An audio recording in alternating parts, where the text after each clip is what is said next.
It's good practice. June, you're not allowed to leave. You're my entertainer. I'll leave one better. Okay. Alright, so in lieu of sales meeting today, we have Tools Camp. And so I couldn't bring myself to call this Tools Camp about selfie videos because that just felt so, I don't know, like I was in college or something. So we're going to call them story videos instead. So, anybody know what a story video is?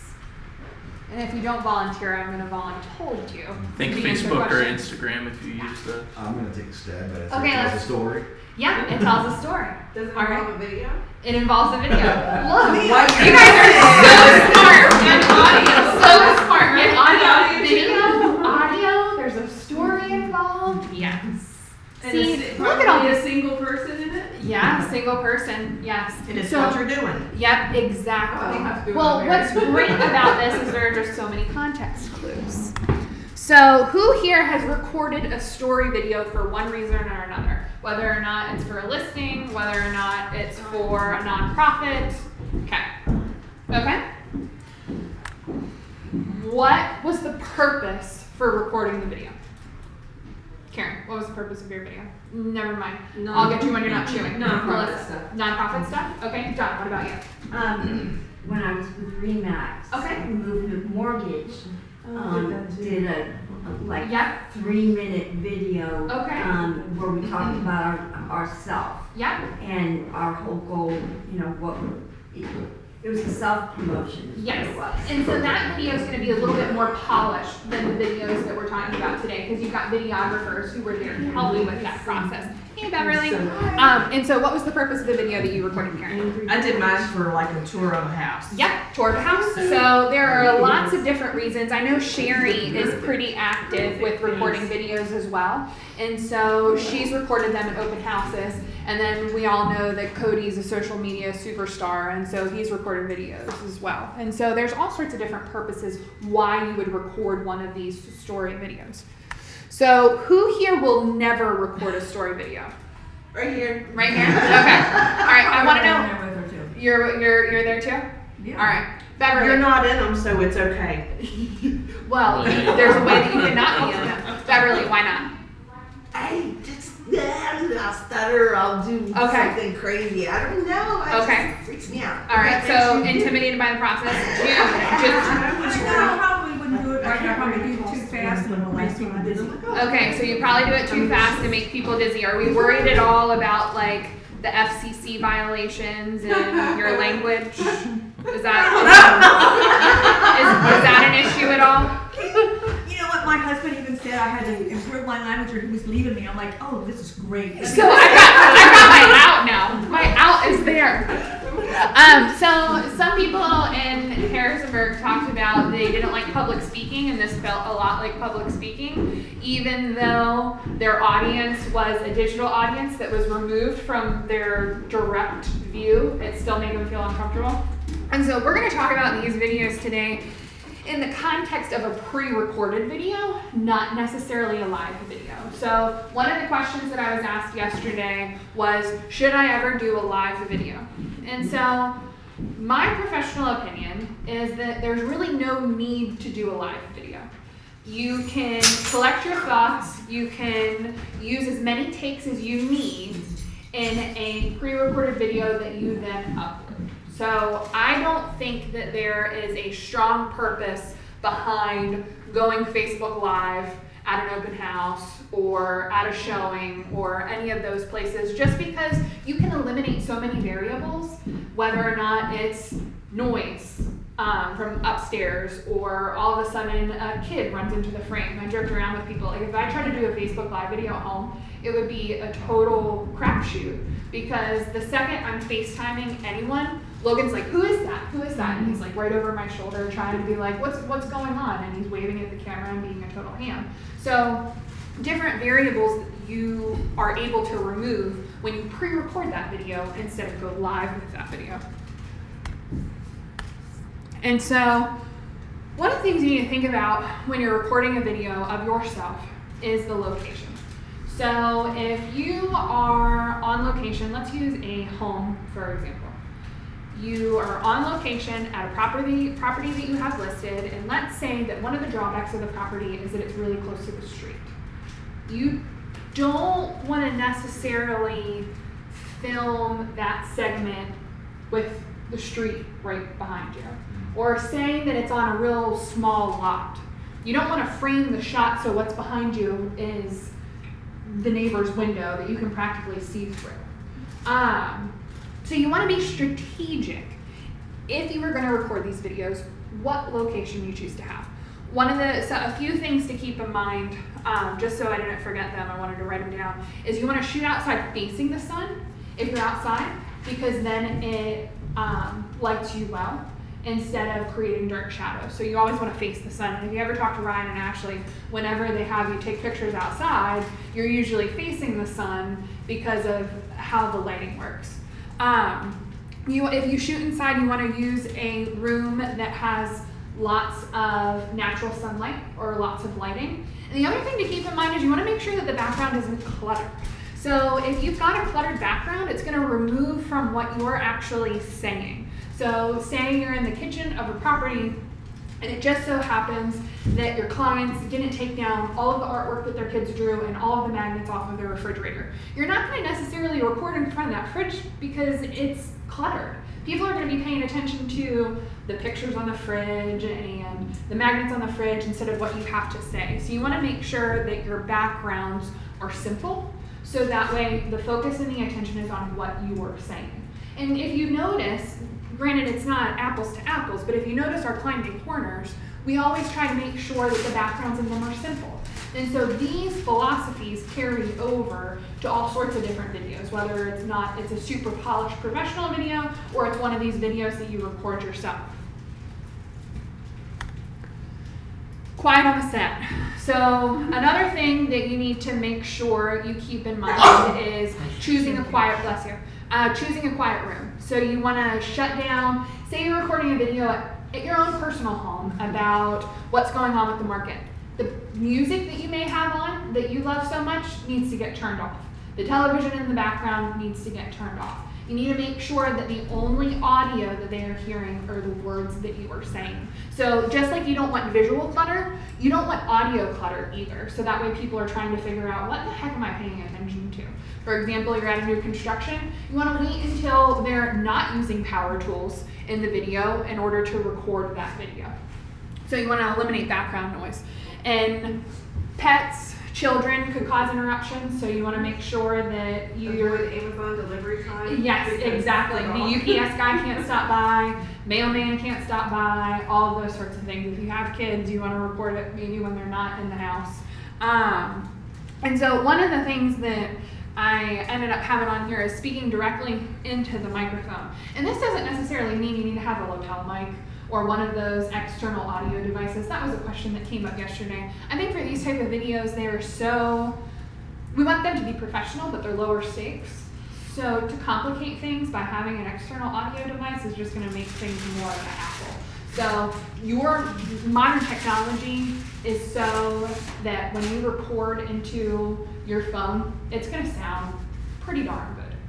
So don't worry about having an external mic. So are we using our phone to do this thing? Yeah, most people use their phone to do it. Just because it's one of those things that it's easier to hold than like an iPad, or if you have one of those 2-in-1 computers, it's also a tablet. Those things start to get bulky and awkward. And phone cameras are good enough nowadays that it's not worth buying a more professional camera just for this purpose. The phone camera is, for the resolution that you're going to display at when you're uploading to the internet, phone camera's better than what they'll see anyway. And so Spencer's going to show you guys a tool later called a Steadicam. And if you are going to invest in this strategy of recording videos and branding a YouTube channel and that sort of thing, we are going to maybe point you in a direction that leans more towards using that Steadicam. But if this is going to be a one-off thing every once in a while, it's not worth spending that $150 on a Steadicam in order to completely stabilize the video. So when you're framing the shot, one of the things that you'll notice in Climate Corners too, and just because I can speak from experience, is I have to smile in the beginning of the Climate Corner and I have to smile at the end of the Climate Corner. So the Climate Corner is always anchored by me smiling at the camera. So there's a psychological aspect of watching somebody in a video that makes the video a more positive experience if the person on camera, it's called the personality, is smiling. So one of the girls at the Harrisonburg office was like, I can never record a video of myself because people always think I look mean, but this is just my natural face. And so she would feel uncomfortable on camera. So this would not be something that she would want to do, nor would we force her to do. Being on camera is something that you have to be comfortable with, and you can get more comfortable with practice. But at the same time, if this isn't a strategy for you, you don't have to do it. It's one of those, we throw a bunch of darts at a wall, one of them sticks when it comes to marketing, and we use that one for a while until it falls off and we need to pick a new one. So this is just another tool that's in your toolbox that you're able to use if you feel comfortable. And we just want to make sure that you have the information to be prepared to record these videos should you decide to do one. You don't have to be on camera though. No, you don't. You can do, Yeah. you can just speak Yeah. and background something else. Yeah, you can. And so Karen's done that before as well. And what did you think? Did you feel more comfortable with that route? Oh, yeah, I don't have a problem Yeah. with that. Okay. Yep. So that's something to think about as well. You don't necessarily have to be speaking at the camera. That's a great point, Dawn. If you are the type of person that maybe you can frame the audio of it really well, but you don't necessarily want to look at your face the whole entire time, you could point the camera in a different direction and just record information about the property. So if you are recording one of the more story typical selfie videos, you want to make sure that you put your camera at eye level. You don't want it up here. You don't want it down here looking at all your chins. And you also want to have space above your head. So one of the things that I've noticed from people from other firms is that they will record those videos right up in here. And all I'm looking is at like their eyes and their nose hairs. And I don't want to look at any of that. And so make sure you frame the shot in such a way that there's space above the head, so that way you know that you're at a correct distance. Do you have a sample of one of these? Mm-hmm. Oh, okay, cool. Thank you for that wonderful segue. So last slide before we segue is you want to treat this like a job interview. So you want to have an idea of what you're going to say before you go into the interview.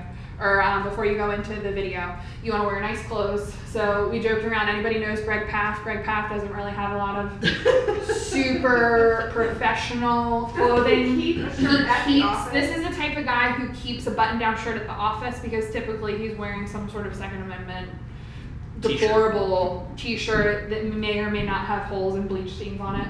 And so we joked that Greg would have to make sure he wore his nice clothes that day. You want to make sure that you wear jewelry that doesn't make a lot of noise. So I remember going to a Climate Corner and Brad and Logan had just got me a bunch of bangle bracelets with charms, and John Holliff, who used to be our videographer, was about to kill me. He's like, take off your bracelets. I'm like, no, I just got them. I want to keep them on. So you want to make sure that you don't wear jewelry that makes a lot of noise, whether it's a bangle bracelet or it's a heavy necklace that might be clinking against something. You want to avoid fidgeting. So this is one that we noticed in particular in a recent video that one of our agents recorded. She played with her hair a lot, and that made her feel more comfortable, but it was distracting to the content of the video. So you want to make sure that you avoid fidgeting. I know me personally, one of my fidgeting tactics is I sway side to side, so I wouldn't want to necessarily sway side to side in a video. You wouldn't want to play with your hair, you wouldn't want to do anything funny with your face. You just want to make sure that you are not fidgeting. And you want to speak clearly and enunciate, which goes back to making sure people understand what you have to say. So can you pull up the Lee Brown video? Mm-hmm. So I love her too. I love Yes. her cards. yes. So Lee Brown is one of my favorites, and she is an expert at this social media video marketing campaign. And so one of the things that I want you, she's a real estate agent from Charlotte, North Carolina, who is very involved in RPAC and has built an incredibly successful business. But at the same time, she's very approachable. And one of the reasons why she's so approachable is because you feel like you get to know her because she records these videos all the time. And she has the funniest podcast ever in the history of ever. Yes. So the name of her podcast is Shit That Happens in Real Estate. Crazy shit that happens in real estate. That's the name of her podcast. It's hilarious. So one of the things that I want you to take notice is, what is she doing with her face? She's smiling. She's smiling. There's space above the camera. The lighting is good. She's doing all of the things that we talked about were important when we discussed the different aspects of best practice when recording videos. So this one we're gonna talk about after we finish. Is it pretty loud? I have no idea. Okay. That is a negative.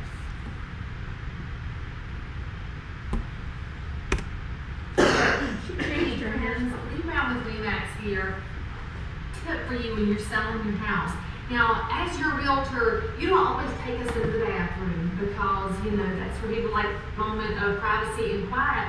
But I gotta show you something. When we come into a house and we see a lid up on the toilet and it's a pet peeve, it's not just because the lid's up and it doesn't really matter if you live in the house, but when you're selling it, keep the lids closed.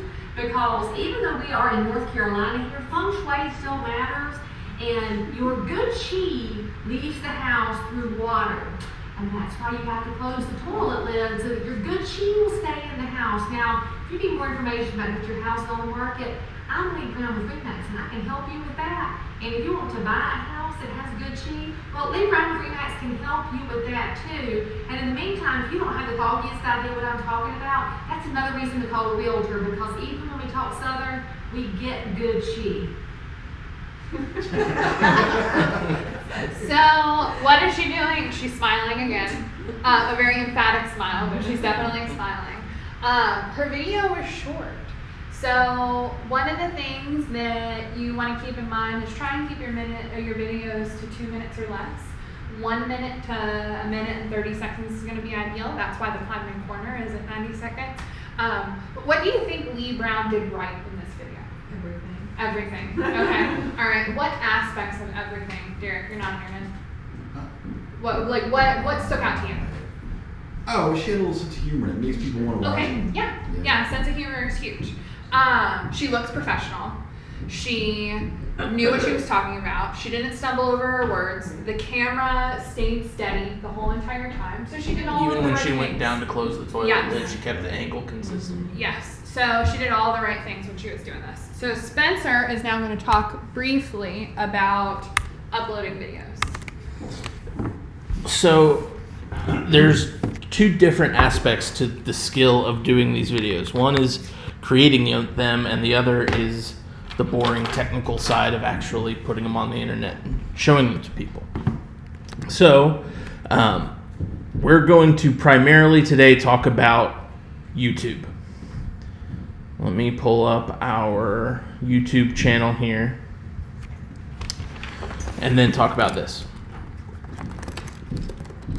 So first, you need to actually record the video. We already said we're using cell phones for this. And the biggest downside to using a cell phone is that you have to hold it in your hand, which can shake sometimes. Selfie stick. Well, selfie sticks, yes. That doesn't help with the shaking, though. That just holds it farther away. This is like a shorter selfie stick on steroids, though. It's called a Steadicam, and the whole purpose of it is to keep the phone at a consistent angle and allow you to move around, keeping a very consistent frame, just like a professional videographer would with their setup. So let me give you a quick demonstration. This Steadicam belongs to Klein May and is available for you to borrow if you want. Just get in touch with me if you ever want to do that.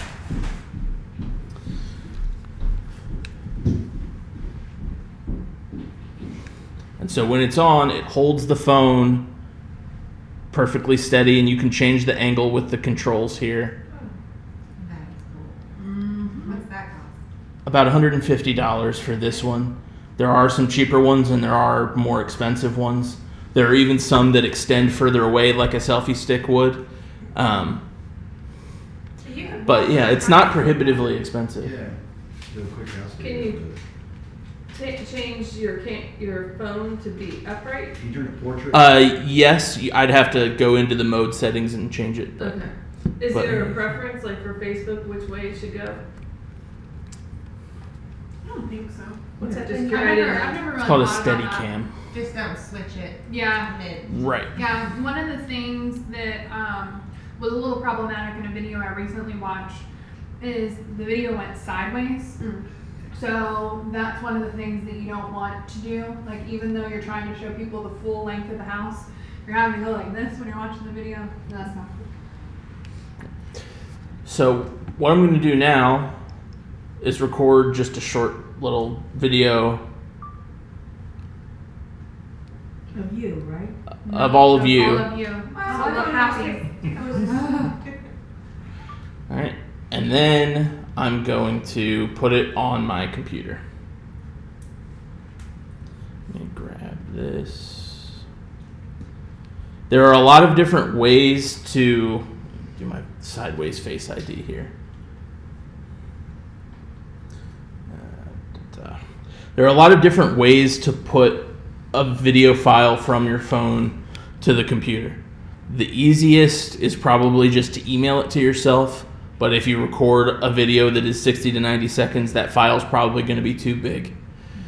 So the next easiest way is to upload to Dropbox or something similar, or where you can just plug in your phone with a cable. In any event, I recommend meeting with me the first time you ever do this, both before and after you record, so that we can figure out the best way for your phone and your computer to transfer files.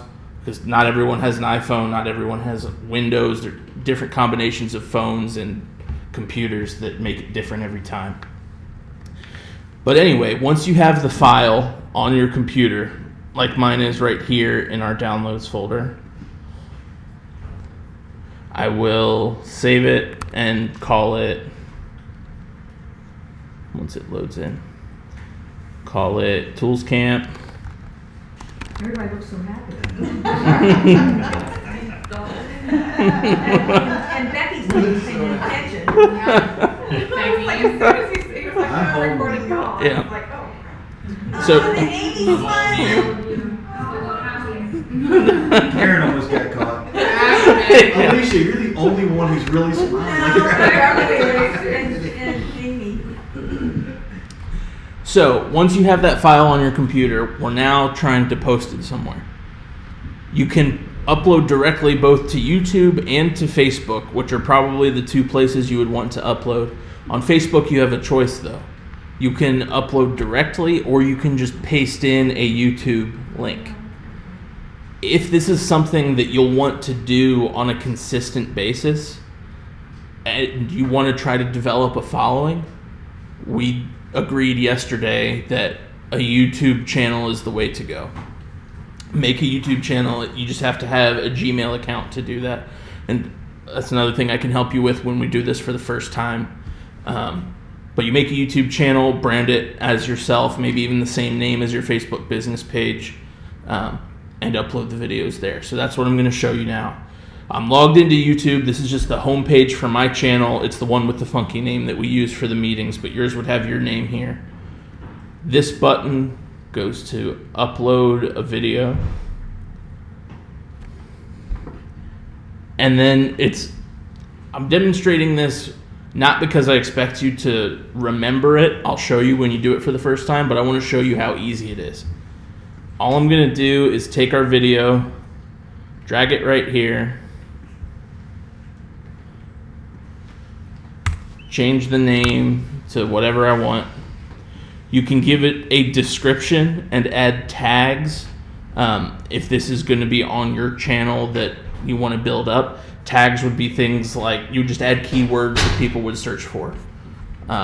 So for Lee's video, some examples would be Lee Brown with real estate, Chi, toilet seat, all sorts of stuff, anything you can think of related to the video to make it show up when people search for it. But we can work more on that later, and Amy might have other input that I don't know about. But anyway, you put all that stuff in here and click publish, and that's it. That's the entire process. Then it's on YouTube. That's how easy it is. Spencer, did you ever send the link for the YouTube, the Climate? Yes. Can you send it? Sure, after the meeting I can. But yeah, it went out 2 or 3 weeks ago now. I sent it to everyone right before the first meeting when we used it. We got you done. Yeah. This option here, scheduled, just means post at a later time, but these 3 options are privacy settings. Public means anyone in the world can see your video if they happen to search for the right thing and stumble across it. Unlisted means it won't show up in any search results, but anyone who has the link to the video can see it. So if you were to post it on Facebook, it would work for everyone who tries to watch it there. Private means even if someone has the direct link, they have to be signed in to their Google account, and you have to authorize them by name to be able to watch it. Which would be really. I've never used that myself. The only time I could envision any of you wanting to use that is if you wanted to record a video to demonstrate something to one of your clients that included some confidential information. There are better ways, though, to go about sending them a private video than uploading it as private on YouTube. Right. There's no point. It'll be broken whenever you try to send it to someone. It'll be complicated. So I'm gonna upload this one as unlisted. Done. And then you get your link. You can take this and send it to whomever you want or post it on Facebook. Any questions so far?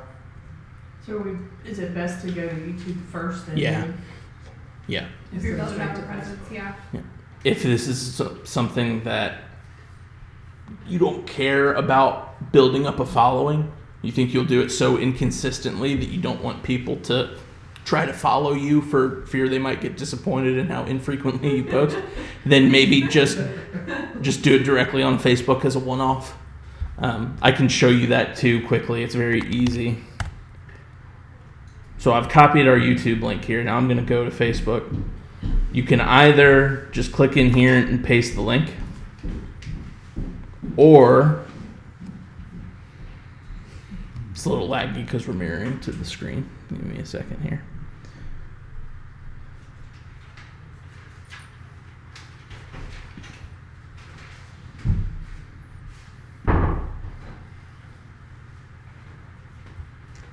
Or you can click photo/video and then click the file that you want, and it'll attach the video directly so that when someone scrolls down to your post, the video will just start playing.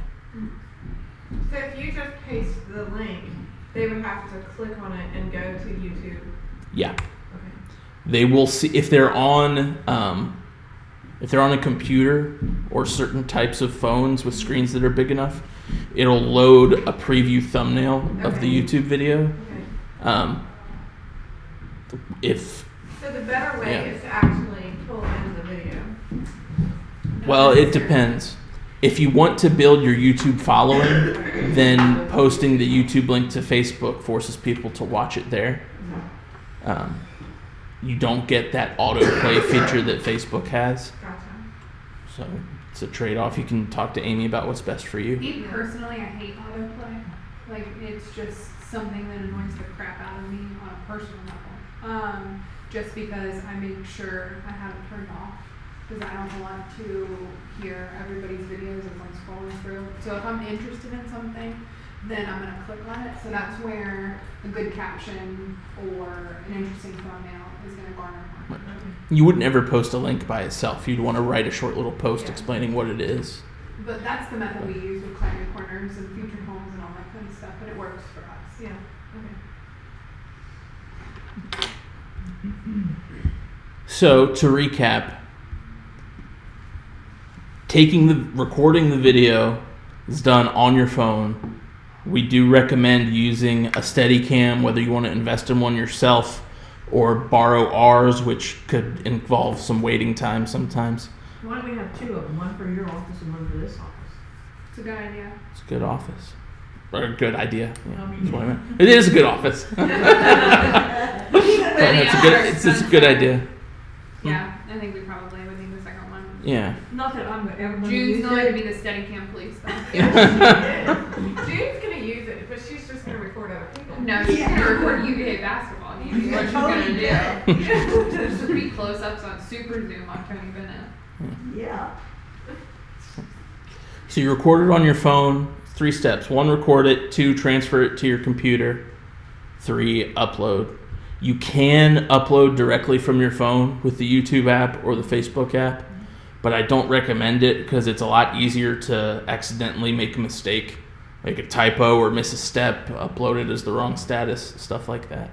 So I just recommend doing it from your computer always. There's also an optional step of sending it to Amy or Spencer first before you put it out there for everybody else. I would really recommend that step. So. The last, What? yeah. Oh, yeah, that's true. So speaking of bleeping, the last thing that I wanted to mention that I almost forgot about is editing videos. Editing is a skill that has a wide range of time investment and effectiveness. I say that because things like clipping out a certain section because you coughed and caught yourself and just picked right back up, but you want to take that out. Stuff like that is very easy. I can do it in 30 seconds and can teach you how to do it yourself. Stuff like a bird flew behind your head and you want to Photoshop it out to make it look like it never happened, but in a moving video still. That kind of thing is very difficult. And without having any experience editing, you're not always going to know what's easy and what's difficult.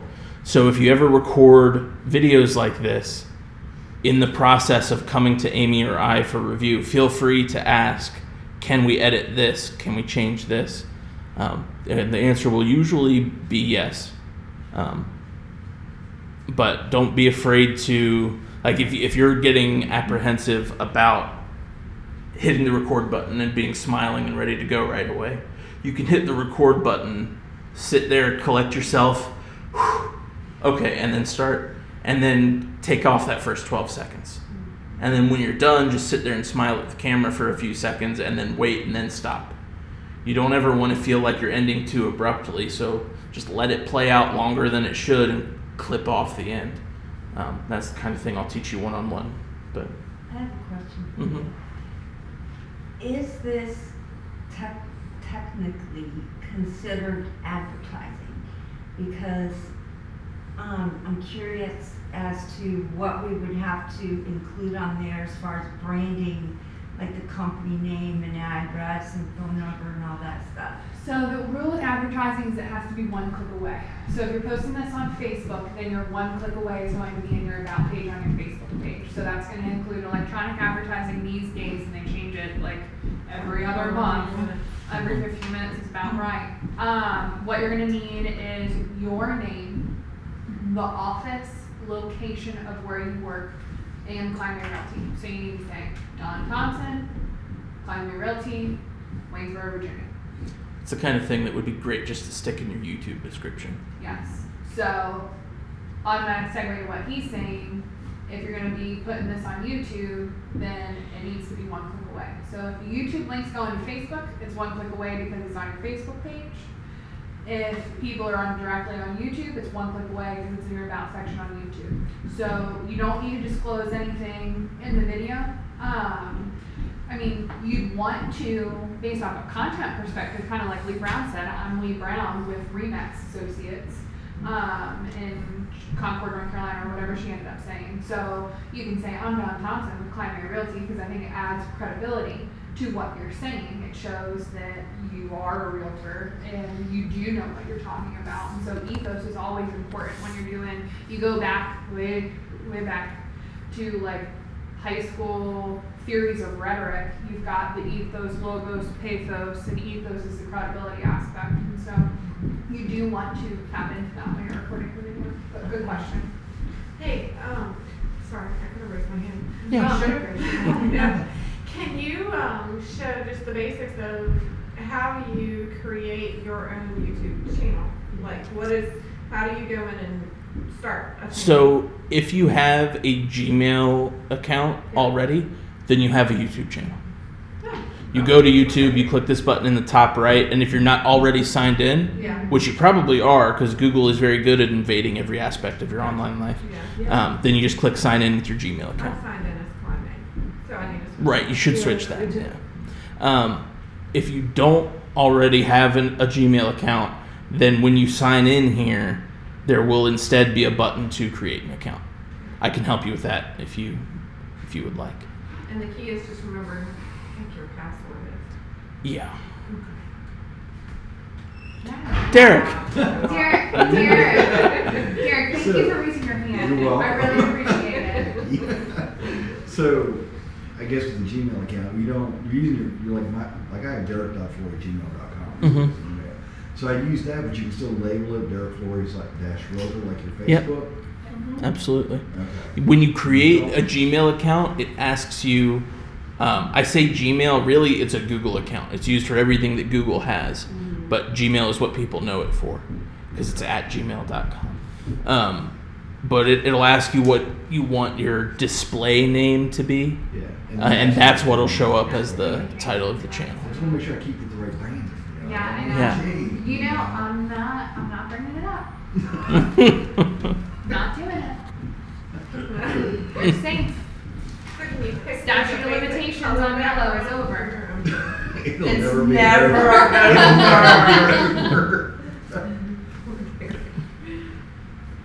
So what I have up right now is the YouTube editor. There are some very basic editing features that that you can do within YouTube itself without any program on your computer. Like if you just wanted to trim off the beginning and the end, like I talked about, you can do that right on YouTube. And I can teach you how to do all this stuff on your own computer. But That's awesome. Yeah. I need to make a WRE video. It takes less time to shoot another video than to do Yeah. a video. Yeah, it really does. Yeah. It's a great point, Mark, because I you're edited a 3-hour parade down in 4 minutes, yeah, and it took me days. yeah. Absolute Ugh. days. I have a personal That sounds- question. Can you change a head on a picture? No, seriously. Theoretically, sure. Okay, I might send it to you. I'll pay you to do it. Okay. See, this is why I'm really glad you're here today. I was just I was thinking about it. I need this picture taken. I mean, my old head taken out and a new head put in. Leave it to June, guys. Leave it to June. No comment. Nobody's commenting. We're all just stewing on that one. I'll let Spencer show it to you next time. Okay, sounds good. Are we ready for Sphere? Yeah. Does anybody feel more confident now about videos than they did before? Anybody planning on doing any of these? I'm doing one today on my new listing. Woohoo! Yay. Awesome. Did what we say? I mean, it's. I think it makes sense. I think it's just a matter of thinking about those things when you're going to do a video. We So- picked this topic for today for a couple reasons. One, because some people are already starting to do it. And we noticed an opportunity because the agents from other firms who are doing it more are not always doing it very well. So if we can do it better than them, it'll really stand out. Also, we think it's a great tool online on social media. It shows effort that you're putting in and puts your face in front of people in a more animated way that'll really stick with Or them. not. Or not, your Or not. voice What's at your least. voice? Yeah. Yeah. You know who really does them well? It's Amy Ardenbright. I mean, I don't like her, but you know, she's awful. I love you. Don't ever change. She's remake. So the next thing that we're talking about today is your sphere of influence. So I thought about presenting on the luxury book, and Carl was like, yeah, you should talk about the luxury book. And I thought about it. We're in our 5th year of the luxury book. Everybody knows what the luxury book looks like. Everybody knows the content of the luxury book, but we haven't really talked about distribution. Right. So- Well, I mean, there's quite a few that will know what the luxury book is. Okay, so Yeah. I'll give a quick content rundown. So what our luxury book is it is a annual publication of our listings that are above $400,000. And so it also has a collection of land in there that would be good spots to build your dream home. The luxury book is organized into 2 separate sections. The first section is going to be homes, and the second section is going to be farms and land. There's a subsection in the farms and land that's buildable acreage, luxury subdivisions that have new construction, and luxury lots in neighborhoods that are typically luxury neighborhoods. And so this book has been designed for 5 years now. And so we have ordered 1,000 books this year. One of the things that we found when we had the first few iterations of the book is we had every single person's picture in there, kind of like a yearbook style. And the books we found weren't getting distributed. And what we discovered, and a little bit assumed, is that you guys really didn't want to give out books that had a bunch of different people's pictures in them. You wanted to personalize them for yourselves. So what we've done with the luxury books for the last 2 years is we got a blank spot on one of the pages that you're able to personalize and add your business card and add a note. That is the purpose of that blank spot. And we'll talk about that a little bit more after we're done talking about spheres of influence. So, your sphere. Your sphere is anybody that you know, the people that know people you know, and so on and so forth. And so you are, say I am friends with, I just recently met the police chief at the town of Grottos. And so I now know the police chief at the town of Grottos, who knows all of the police officers at the town of Grottos, who hypothetically know all of the firefighters in the town of Grottos. And so And the all sphere, the felons, too. and all the felons, yeah. So he knows the felons and the firefighters. And so what happens is, as you cultivate more relationships, as you get to know more people, your sphere continues to grow. The reason that we're talking about this is because there's a lot going on in the media right now about recession. There's a lot going on about a market slowdown. And what I've figured out from my research is that you all are the indicator of whether or not a recession happens, because the public is the one who decides that they want to stop buying houses for a while. They don't want to buy new cars for a while. Those sorts of things are, you're looking back on a recession rather than looking at one and predicting one.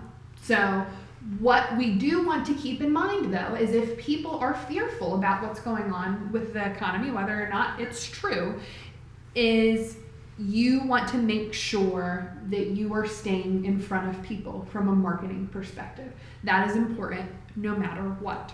So why we talk about your sphere of influence is because what we have noticed in our area is that the majority of your business is going to come from this quote unquote sphere. It's going to come from people you know and people who know people you know. And so from a real estate perspective, what ends up happening is Mark sells a house to somebody. He does a great job and everybody loves him. That person that he sold a house to has a cousin who's going to buy a house. The cousin's like, hey, I used Mark Miller, Climate Realty. He was fantastic. I highly recommend him. So then that cousin buys the house from Mark. And then that cousin has a coworker who needs to buy a house. And the cousin says to the coworker, hey, I used Mark Miller. My cousin used Mark Miller. We've had great interactions with him. You should use Mark Miller. And so that's how Mark's sphere continues to grow and grow and grow. And so this was really interesting. I started researching sphere of influence and the number of people to have in your sphere and all those sorts of things. And so I stumbled upon a theory by a gentleman named Robin Dunbar, who is an anthropologist and an evolutionary psychologist. And so what Dunbar argued is that you can only maintain relationships with 150 people. And so I'm curious, there is a mixed bag in the room, so don't feel like your answer is going to be wrong or right, because there is no wrong answer. But 150 people you can maintain relationships with. Do you think that's accurate or inaccurate? I think that's generous. I don't think I can legitimately maintain 150 relationships. Okay. Legitimately. All right. I mean, I can maintain contact with You can maintain, 150 okay. All right. Derek, what do you think? You were I think it's inaccurate because, like Becky just said, there's a difference between contact and quality contact. Okay. Yeah. All right. What do you think, Lynn? It seems high to me. Seems high to you? It'd be hard to stay in touch with that many people and Okay. keep a relationship with them. Yeah. Okay. Alicia, what do you think, girlfriend? Same. Same? Okay. Karen? I think it's attainable because of Okay. Facebook, All right. social So media. Yeah. what's interesting is the dynamic in the room was vastly different yesterday. So you had about half of the room saying, nope, not attainable. And you had half of the room saying, that's not high enough. And so what you do have to keep in mind in any of these theories, any of these discussions, we're not necessarily telling you what to do. We are showing you one way to do it and one theory about sphere of influence. So if you want to talk about this further, you know where to find me. But what Robin Dunbar is saying is that 150 is that magic number. But Karen brought up a good point about Facebook. And what's interesting when it comes to Robin Dunbar's theory is that social media has created a revolution in the amount of quote unquote relationships that you have, whether or not they're surface level, whether or not you met the person once and you're never going to talk to them again, or you're following friends that you know and love and see almost every day. And so if you think about how many friends you have on Facebook, if you think about how many followers you have on Instagram, if you think about how many connections you have on LinkedIn, if that number is included in Robin Dunbar's theory is completely thrown out the window because of social media and the amount of digital relationships that you are now asked to cultivate because of how society is these days. But if you're talking about a solid group of your, let's just call them your A-level clients, who are the ones who give you your referral business that you're constantly helping buy houses, maybe that number is closer to 50. Maybe that number is closer to 10 if you're a new agent, but maybe that number is closer to 150 if you've been in this business for a really long time. It's obtainable in the fact that there are theories that state that this works for a subsection of people, but I'm not saying that it's going to work for everybody. So when you're thinking about trying to break down your contacts, whether or not they're it's a 150 client database or it's the 500 people that you know on Facebook, one of the things that you can think about is breaking those people into categories. So some people call them groups, some people call them buckets. One of the other theories that I saw, they used the term buckets. And so when you think about the people that you know and the clients that you have to think about the spheres that you're a part of. Yes, you have this one huge big sphere of influence. That's all your people. But at the same time, you got a bunch of little spheres of people that you affect on a daily basis. So, for example, before I put anybody on the spot, I have different spheres of influence. I have the people that I know from my son's school. I have the people that I know at Klein May. I have the people that I know from stopping all the time at the grocery store in Grotto, the Food Lion Grottos. I have people that I know from frequenting Valley Pike Farm Market. I have people that I know from frequenting Farmhouse. There are different groups of people that makes that 150 number more attainable, because you might have 15 people that you know from open houses. You might have 15 people that you know from your B&I group. You might have 15 people that you know from your kid's school. You might have 15 people that you know from the gym. So it makes it all more attainable in trying to reach those numbers.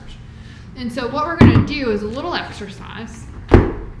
We're not going to take a lot of time for this, but I think one of the problems when you're thinking about your sphere of influence is you don't set aside time to consciously think about it. I think that you get so wrapped up in all of the things that you have to do, whether or not you have to get a home inspection addendum to somebody, whether or not you have to show this house in 15 minutes, and that's the 15 minutes that you were going to spend on this. So what we're doing now is focusing very briefly on people you know. Okay. So I am going to pass these out. And I want you to think about your own buckets. So where you know people from. You might know people from church. You might know people from the campground you go to all the time. You might know people from the country club. You might know people from your prior business. Sorry, I gave you two more. Get really excited you can do both. Office name. Alright. So we're writing down categories. You're writing down categories of people and people you know in those categories. And then we're going to talk a little bit about this. Probably not work, huh? No, Probably not work. Okay. well, that's a good one. I think that. But maybe the Harrisonburg office.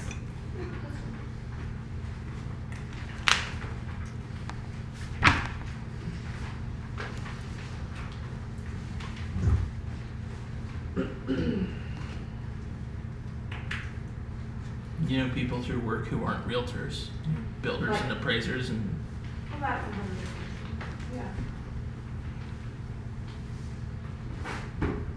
So then we have to write people's names down too? No.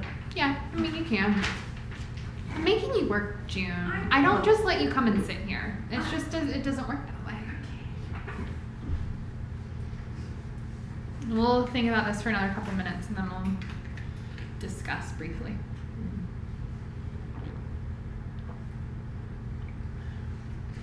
I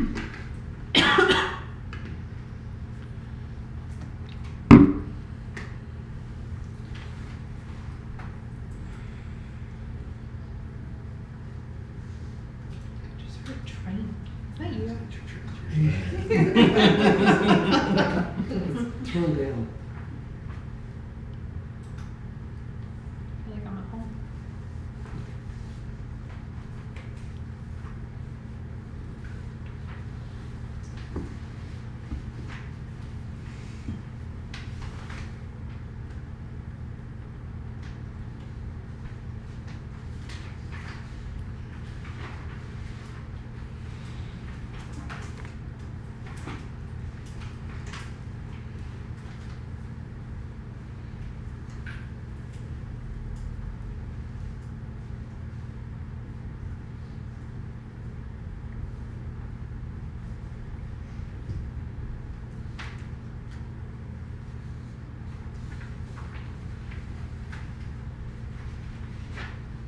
One more minute.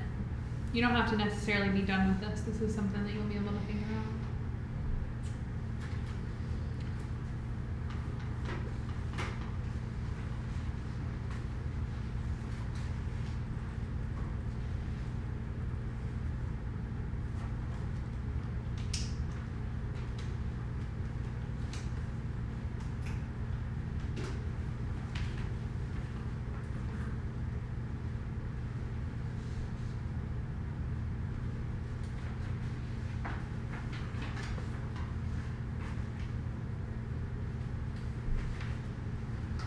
All right. So I'm gonna start picking on people. Let's see here. Beverly, who are some of your buckets? What are some of the categories in which you know? Okay, my first bucket is family and friends. Okay.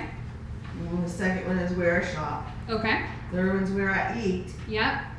Fourth one is kids' games. Okay. Yep. My grandkids' games. Yep. Yep. And then past customers. Past customers. All right. Great. What about you, June? What are some of your buckets? I had a country club. I Okay. had church. Of course she did. Yeah. That was the first one that she listed. No, I actually had neighbors, but. I got your campground. Oh, screw it, I'm not gonna say. And then I had a Rotary, and then I had previous mortgage customers. Okay. Perfect. What about you, Lynn? What are some of your buckets, bud? Church, gym, riding friends, neighbors, All right. past clients. Yeah. Jim is good. Gym is really good. The gym is Yeah. great. He goes in the Yeah. morning, so he's on the All in. Oh, embarrassing, Lynn. Poor Lynn's getting red. What about you, Melissa? What are some of your categories, friend? Mental health, for Yeah. church, I put the fitness center I go to. Yeah. friends and previous clients. Yeah, so a nonprofit board is one of the things that Melissa had listed. So if you're trying to get to know people and you don't necessarily know a lot of people and you want to know more people, getting involved in a nonprofit is a great thing to do. Gym is another great thing. I know a ton of people from the gym that I go Lots to. of people. Yes, and so whether or not, and especially once you become a regular in some of those classes, you get to know folks and you get to know what's going on in their lives, and so you're establishing relationships with those people without really being upfront and pushy about the fact that you're a real estate agent. And so the story that I shared yesterday in Harrisonburg was that there was once this woman who, so there's a real estate, I'll back up a little bit further. There's a real estate agent at our office who told me that there's this woman who moved to the area and she didn't have any friends yet, and would I go have coffee or lunch with her? And I was like, yeah, sure. And so they didn't call us Army brats because my dad wasn't in the Army, but he worked for Walmart Logistics, and we had to move around just as much as Army kids, so we joked around that we were Walmart brats. And so I knew what it was like to be the new kid, and I moved around a ton, and I remember what that felt like, and I was like, oh, I don't want her to be lonely, I'll go have coffee with this woman. So we go, we have coffee, and it's one of those, like, I kind of figure that we're not going to end up becoming friends. We didn't jive perfectly, but at the same time, it was nice to go and have coffee with this woman. And then all of a sudden, the coffee date's coming to a close, and she's like, well, the reason I really brought you here today is because I'm a financial planner, and I didn't know what was going on with your 401k, and what's your and your husband's income? And I'm just like, what's going on? Like, it ended up being a pitch. The whole entire thing ended up being a pitch. And I felt like it invalidated the whole previous conversation that we had, because she was like, the end goal was selling me the whole entire time on this 401k. And so I was just like, this doesn't feel good. I don't like this. And so that's not what we're recommending when it comes to cultivating relationships and building relationships with your clients. There are ways, and Karen has one of them right now on, that people can know that you're a real estate agent without you saying that you're a real estate agent, and that's her name tag. And so, And you should all have yours on. yes, what she said. And so, I'm just gonna like stand behind her and nod.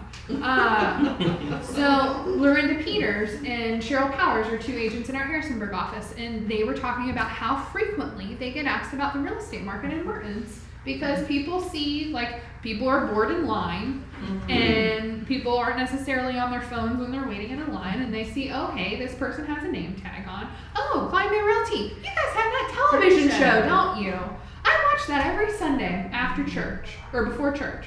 So there are ways to make sure people know that you're a real estate agent without being forceful about the fact that you're a real estate agent. Greg Paff, who I picked on before, but he's really easy to pick on. He tells me all the time, he's like, I don't want to be an Amway salesman. I'm not an Amway salesman. Nobody wants to know that I'm a real estate agent. I was like, Greg, you are alienating the fact that you are not willing to market to the sphere of influence is alienating the people who genuinely need somebody to help them through a real estate transaction, but you're not voicing that you are a real estate agent who can help them. So I looked at him and I was like, Greg, would you rather help somebody through the process of buying a house that you know, or would you rather have real estate agent B over at this other firm who you know isn't going to take good care of this client and help them? He's like, I want to help them. I was like, well, then we've got to figure out ways that people know that you're a realtor, but you're not in your face about being a realtor, because you don't want to be the person that set somebody up for a coffee date and then all of a sudden was like, well, the reason I really wanted to bring you here today is because I have this lot listed in Rafine and I think it's time for you to build your dream home. That conversation's not going to happen. That conversation isn't what we're about. This business is about relationships. And in order for people to seek you out as a real estate agent, they need to know that you are an active real estate agent. And if people don't know that you're an active real estate agent, why would they give you business? They're going to give somebody else business. So you've got to stay in front of the people you know, especially if we're going into a market slowdown. And naturally, the market goes ups and downs throughout the entire year. We all know this. It ramps up in the spring. It maybe gets a little bit busy in the summer. It slows down when kids are starting school. During the holidays, it slows down a bit. And so there are always times when the market's going to be up and down. It's a natural cycle of this industry.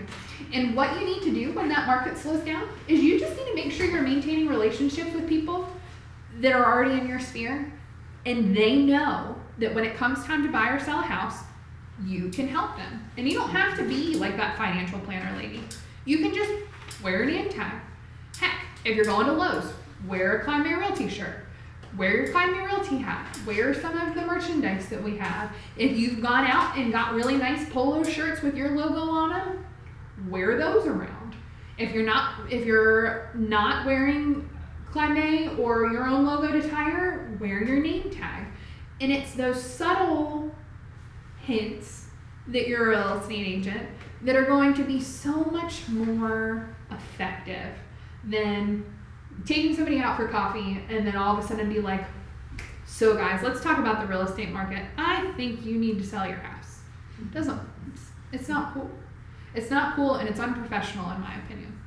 So what you need to continue to think about is taking care of the people that you know and making sure they know that referrals are an important part of your business and that you would love to help their families, friends, neighbors, coworkers, etc. with their next real estate transaction. And you do that by those settlements. Sending a Christmas card at Christmas time, dropping off a gift on their porch every once in a while. I saw one realtor pop by, people dropped off. Does everybody know the term pop by? So what a pop by is you get a small token, small gift, and you drop it off on somebody's porch. And so I once saw somebody get packs of highlighters from the dollar store for people and said, for kids, and say, hope you have a bright school year. There's subtle ways to just be like, hey, I'm here, without being in people's face. And so that's the bottom line that we wanted to get out to you today. An easy way to do that is these videos. An easy way to do that is having a social media presence. If social media is not for you, there's other ways to do it. There's other ways that people will connect you. But if you're going to your kids' sports games, you are missing an opportunity if you're not wearing a name tag. You're flat out missing an opportunity. If you are going to the grocery store and you're not wearing a name tag, or you're not wearing a hat, or you're missing an opportunity. The Climb May grocery bags. Yes, the Climb May grocery bags are another huge hit. And always have your business card with you. Yes. That's another great point. Making sure you have your business card available and accessible. And for the most part, people may throw it away, but maybe they won't. They're gonna write down that contact information. And the other thing too is sending out the calendars at the beginning of the year, or sending out grocery lists that people leave on their fridge. Anything that you'll leave on your fridge is going to be something that it's a subtle reminder. Every day I look at Matt Ogden's face, because Matt Ogden designed a calendar for Rockingham County Public Schools. Or well, I designed a calendar for Rockingham Public Schools, but Matt Ogden let me have one. And so I look at it every single day because it's an easy visual of, oh, hey, Logan has an early dismissal today, or Logan's off school today. So rather than keeping that paper one that gets all gnarled up, I've got a magnet with Matt's face on it that I see every day. So people have had a lot of success with grocery lists. People have had a lot of success with calendars. People have had a lot of success with a variety of promotional products. But what you have to do is make sure that they've got a shelf life to them. Karen? The other thing, and I don't know if everybody does it, but if you do an electronic business card app like what I do, make sure you have yours loaded, because if you don't have your card, you can share it. You get their number, so you can follow up when you send them your digital. That's a great idea. How do you load it? Where do you? The app that I use, you just take a picture of it, and it's in that app, and so you can go to that app, hit yours, and share it to that number, and then you have their number. Awesome. That's awesome. What app do you use, if you don't mind me asking? I'm not an Apple. it's just I'm not an called Apple I think person. it's That's like okay. ScanBiz or something. Yeah, no, mine's I think mine's BizCard. Yeah, that's what it is. Yeah. Okay. Yep. That's great. What are some other ways that you've stayed in touch with folks? I mean, we're all We're all about sharing information and all that kind of Our stuff. past clients, I've got a schedule when I close a property, whether it's buyer or seller. I have a schedule to follow up in a week, a month, 3 months, 6 months, and at a year. Yeah. And on the year mark, I've already pre-written a big happy anniversary for buyers. Yeah. So that all I have to do is remember to drop it in the mail. But that is, I'm trying to set it up to be just super automated, but it's amazing, Yeah. the response. And the other, and it's very simple, it's Yeah. super simple. And the other thing is I do try to do quarterly pop buys. I can't do more than quarterly, and I can't hit the whole client base Right. every quarter. But I try to divvy it up so that at least twice a year, somebody's getting something from me on their porch. Mm-hmm. So, and it doesn't have to be expensive. What kind of things do you do? In the summer, one tradition I always do is I just drive over to Child's Peach Orchard and get 3 cases of peaches and divvy them up in little bags. And I just write the little paper bags with the handle, and I just write a note right on the paper bag. And sometimes drop like a recipe in there for something peachy. I mean, something simple. I might spend $75 on that whole, and that's a ton of peaches. I do banana bread at Christmas. I do, just, I don't know. Did you see where Betty Aguilera was doing tomatoes, and then she'd buy a loaf of bread and a little jar of mayonnaise? Oh, I thought that was cool. yeah. That is cool. Those sorts of things are cool. So just be creative and do things that fit with who you are. Like, it's all a part of branding. So It doesn't cost money. It No. doesn't cost a lot of money. And Well, so the fact that Becky does banana bread has become a tradition with her clients. People jokingly saying, "Hey, if I buy a house from you, will I you get an extra can I loaf?" get an extra loaf of banana bread?" And so that's become something that people have expected. Kathy C. I love telling this story. That Kathy C. is a very successful agent in the Broadway area. And so she's out of the Broadway office. And so what she did before she became a real estate agent, and she was a nurse, and a lot of people knew her from being a nurse. And so when she transitioned into a real estate career, she'd always have her brownies at her open houses.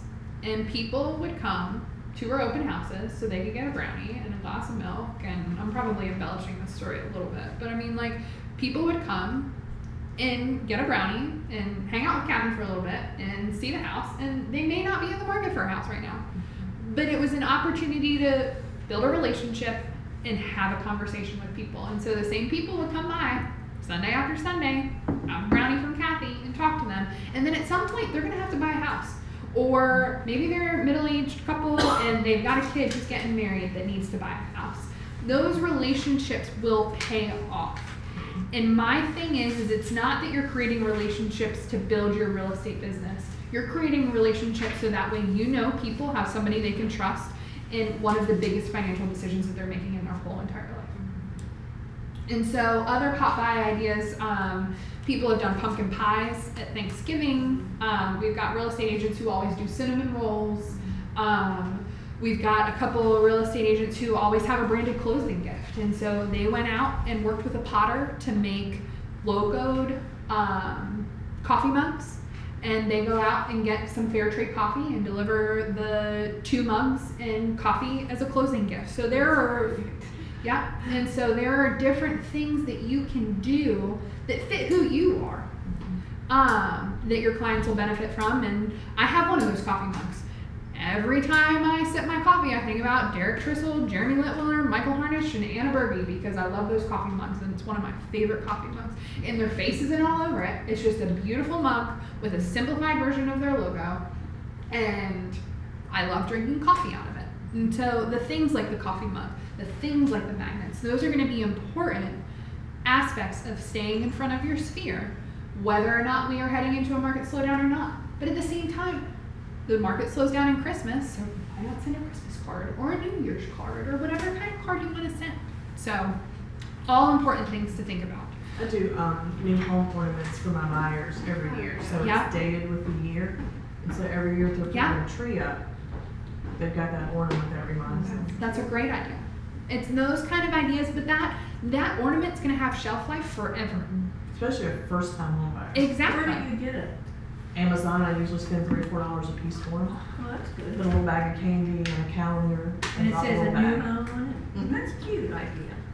Yep, so ornaments. So we can sit and we can brainstorm what types of things work for you. What types of things have a good shelf life, because the shelf life is what's important. Because a direct mail postcard, those are things that are important, but they're not going to have the same shelf life with your sphere as some of these other things that we could potentially design, look into ordering, that sort of thing. Something Mom did was anybody that reads the Daily Misprint or whatever, and they see something about a kid or a family member or something, she would laminate those and mail them. And she had That's a lot of great success idea. with that. I don't give a fuck. Well, Carl told a story yesterday. Did your mom ever tell people that when you're bored and don't have anything to do, put on a Kleinmay shirt and go walk around Lowe's? Oh yeah. That's another great idea. If Another you great have your idea. name tag on in Lowe's or Home Depot, people are gonna talk to you. It's another great idea. I don't walk around there forever. Right. So Alicia's gonna start like lining out our outfits. Like, here's a Kleinmay shirt for this day at Lowe's. Here's a Kleinmay shirt for that day at Lowe's. Or even if somebody's if they're looking at cabinetry or looking at appliances and, if you know they're working on their house, just say, I'm a realtor and this would add, stainless steel appliances are in. Yeah. Just strike up Yeah. a conversation. Yes. Because you just never know. And it's not that they're going to buy a house, but they're probably going to say, I talked to this really interesting agent in Lowe's. Yeah. Make a Lowe's. conversation. Yes. Talk to people. So one of the things Lee Brown always preaches is going. One of the things that Lee Brown always preaches is you have to go into places. So you need to go into the grocery store and not pick up your groceries from the pickup parking lot. You need to go into the coffee shop instead of going through the drive-thru. Lee Brown even walks into the gas station to pay at the gas station.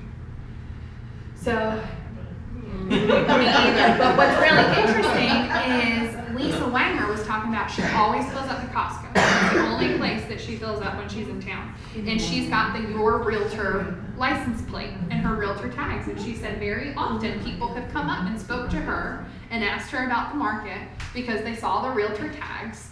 And people don't have anything to do when they're pumping gas other than just sit there. But I feel like there's a story coming. Yeah, well, you know what I do with the calendars we get at the end of the year, the little small calendars. If you pop out the square magnet in the back, I take that magnet, I put it on the back of my business cards, Yeah. and every single time I pump gas, no matter where I'm at, I slam that sucker on the gas pump. Right at the You have no idea how many times I'll run to people in town and go, man, you must have been pumping gas at Kroger's. Or I saw your face in the gas pump down here at the BP station. That's hilarious. And at Kroger's, it's hysterical. It's people all the time. Man, and I'll put because at the Kroger's in Stanton, the only middle spot is on the side of the fire extinguisher box. Yeah. And it's right smack at eye level. So when you get out of your car, I'll slam like 3 of them on the side of that box. And then I'll walk around to the side. And the person in the kiosk is going, what in the hell? And I'll slam a couple more on that side. And they'll sit there for weeks at a time, and I'll see one will disappear, and then I'll put another one back up. Yeah. It's fun. You're not gonna get in trouble because Jenny works at that Kroger. She hadn't worked there for weeks now. Oh, she hasn't? No, she quit. What is she doing? Yeah, she stayed home. She's raising kids. Good for her. Thank you. Thank So you. I gotta put a lot more magnets out. Yeah, you do. So this is this year's luxury book. Like And you'll last get- years or just like, what do This you mean? is the brand new. And it's beautiful. Yeah. So I ended up making a small mistake or big mistake or whatever kind of mistake you want to call it, but I'm all about transparency, so it's whatever. One of the lines is incorrect in one of the properties, so I have to go over with a team of delightful people who have been helping me in Harrisonburg, and Christy's actually helping me right now, and put a white sticker with the correct information over top of all 1,000 of these bad boys. So you are going to have additional boxes next week, but right now I've got a box of about 60 luxury books that have the correct price for that one property that I made the mistake on. So the ones you gave out, are they correct? And it doesn't Yes. even look bad. It doesn't look bad Where at is it? I all. don't see People, it. I don't think See if people you would can notice find it. I know Yeah. because Carl told me. Yeah. Yeah. I was like, ugh. So, and then Michael Harnish, I don't know if you guys know Michael Harnish, but Michael Harnish up in the Harrisonburg office is one of my best friends. And so Michael all of a sudden was just like, oh, Amy, come here, when I passed out the luxury books. And I was like, damn it, Michael, why did you have to draw attention to all of this? Why didn't you have been just like, and he's like, well, it was shocking. I was like, I don't think words are like shocking for when somebody I know and love dies. Not for when I have the wrong line printed in a luxury book. So let's change our choice of words. I can't find it yet. Wonderful, good. You I found it. All right. So all of those are getting fixed, and I think it's one of those things that we were able to find out a solution that doesn't distract from the book. And if people aren't really looking for it, other than the client, It'll just it's be gonna tedious fine. for a couple It'll days. be, yeah. It's an ugly house anyhow. It is. It really is. It's not going to sell, and we're probably going to lose the listing in October, which is like one of those things. I'm just like, oh, I can't believe I'm putting stickers over top of 1,000 books for a listing that we're going to lose in October. But it's okay. That's all right. So I have got old luxury books here. So this is last year's luxury book, volume 4. These are going to get recycled if they're not taken. So if you want to take them, they are for the taking. I'm going to leave them down here on this table, and whatever is still here next week, I'm going to recycle. Okay. We need to air these suckers out. So we've got 1,000 of them. Yeah, they're fresh. Yeah, they stink. You should smell my car after I was driving around with this So thing. this house at Sugarloaf Road, that's not the Ferguson's house, is it? Who's connected to it? That's mine. Oh, is that near the Ferguson's? It's house? right when you turn on Sugarloaf. It's before you get back to the big farm. Okay. This is It's the Derek Ford thing. you go. Oh, yeah, you bet. Yeah, it's we actually had a really good showing last So night. where do you want us to put our cards in? So the cards go here on this page. So it's like the second or third page in. Okay. We wanted to have it in a spot that wasn't necessarily the front of the book, wasn't necessarily the back of the book, it just wanted to be towards the front. And so what we recommend doing, we got blue dots, but the big ones this time because I learned my lesson last time. Yeah. Yeah, I know, June. So now I've made 2 mistakes. At least I've never ordered yellow koozies. Yeah, good girl. Ouch. So we've got a spot for your business cards here, and I recommend writing a note too. Take 10 of these, take 15 of these. Leave a stack in your car for when you're in a waiting room and you're like, oh, hey. And if you have a Somebody house wants in there, take one to your car. Yes. I could take a bunch, but my husband has more doctors than friends, so. Oh, gee. Thank God. Well, leave Yeah. one in every waiting room. Yeah. Leave one, yeah. That would work. So this is something that we print every year. So next year around this time, we'll be distributing another one. In the meantime, hopefully there are no more additional mistakes in it, but there's always one. One year I forgot a real estate agent in the yearbook style, and she called me upset on a Sunday that I didn't have her picture in there. And I apologized profusely and then had to fix that. Another year, real estate agent who we have up in her Harrisonburg office, I accidentally put her phone number or I put another agent's phone number in place of her phone number, so that didn't go over well.